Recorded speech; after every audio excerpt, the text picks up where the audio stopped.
The crime wave that has gripped the nation, particularly the old capital, kept law enforcement authorities and emergency medical technicians busy this past weekend. The first incident occurred on Wagner's Lane. A few hours later on Sunday morning, the murderous violence moved to Bannock Street, and this morning the Jane Ussher Boulevard area of the city witnessed more bloodshed. 25-year-old Clifton Flores was the weekend's first murder victim. According to Police Press Officer Inspector Fitzroy Yearwood, Flores was gunned down as he socialized on Saturday night. About 10:30 on Saturday night, police responded to a scene on Wagner's Lane where they found the lifeless body of Clifton Flores on the side of the street with apparent gunshot wounds to the head and to both legs. Our initial investigation revealed that Flores was out there sitting, socializing, when a lone gunman approached, fired several shots at him, and made his escape after doing so. Flores was pronounced dead on arrival a little after at the Carl Bushnell Memorial Hospital. Is there any indication that it was the result of an old beef or inter-gang rivalry? Well, Patrick, investigators need a little time to get down and first of all find out the motive of this murder and see what they can do, if they can link it to any old situation or maybe some confrontation with some other group. We'll need a little time to get to the bottom of that. But before the police could get to the bottom of Flores' murder, investigators were called to another part of the city where another resident lay dead on the street side, this time on Bannock Street. Darrington Rivers was walking on Bannock Street, heading towards Central American Boulevard sometime around 1:20 a.m. when several gunshots were heard.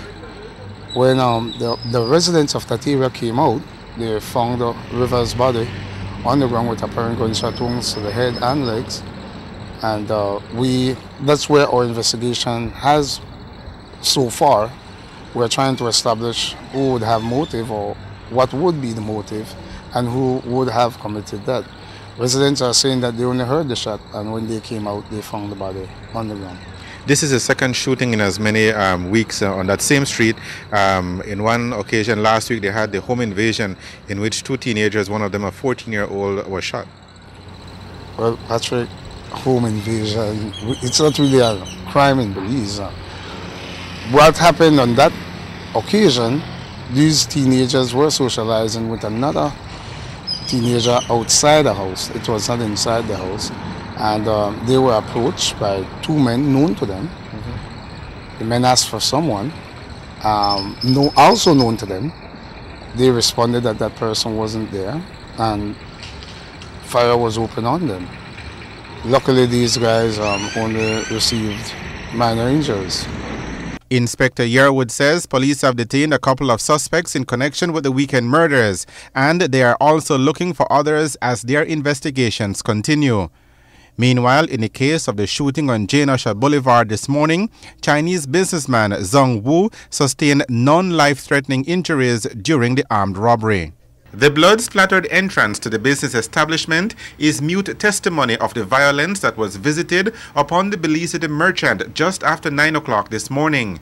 The shop remained open for business after the incident, and the traumatized wife of the victim could barely explain what happened. This morning's shooting here at Zhong Shop at number 34 Jane Ussher Boulevard is not the first time that this particular establishment has been targeted by robbers. Initial indications are that 37-year-old Wu Zhong was in the process of buying soft drinks when he was attacked. Sometime around 8:51 this morning, Zhong was returning home from doing some shopping, and upon his wife opening the burglar bar door for the shop, they were approached by two armed men, one of whom fired a single shot, hitting Wu in the hand. They then proceeded to rob them of a little more than $1,000 in cash, a Bolido machine, their computer setup, and their cell phones. Both men then jumped on separate bicycles and made good their escape. Wu was taken to the hospital where he received treatment for his injury. Is there an indication that, I understand this isn't the first time that that particular business has been robbed?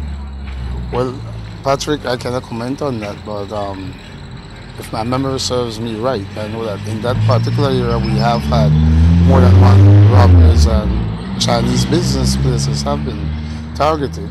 So we are asking them to be on the alert and be more observant when you go to open your doors. I mean, this is a modus, and we are trying to encourage them to be more security conscious when you are doing your business and go about doing your business.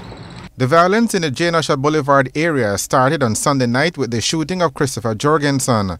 Police say Jorgensen and friends were playing basketball on the court on Carl Thompson Street when two men arrived, one of whom produced a handgun, took aim at Jorgensen and pulled the trigger. Jorgensen was wounded in the lower side of his abdomen and a graze to the right arm. Reporting for Love News, I am Patrick Jones.